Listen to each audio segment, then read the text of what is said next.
விவசாயிகளை இதுவரை யாரும் கேட்காத கேள்வி. வேலி ஓரம், அகத்தி, கிளரிசிடியா, அன்னாசி இத மாதிரி வேறு முடிச்ச தாவரங்களை நம்ம வேலி ஓரமா உயிர் வேலி, அதுக்கு பேரு உயிர் வேலி என்பது மண்ணே வளப்படுத்துறதுனால அதுக்கு பேரு உயிர் வேலி.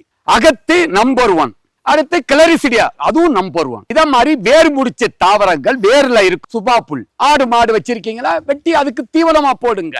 இத மாதிரி உள்ளத நீங்க உயிர் வேலியாக பயன்படுத்தலாம்.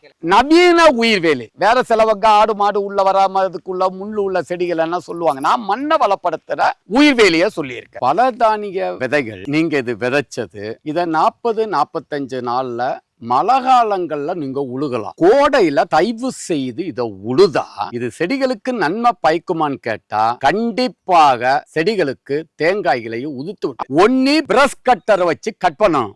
ஆடு மாடுகளை விட்டு மேய்ங்க. இந்த விதைகளும் நம்ம பசுமை பூமியில விவசாயிகளுக்கு குறைஞ்ச செலவுல கொடுத்து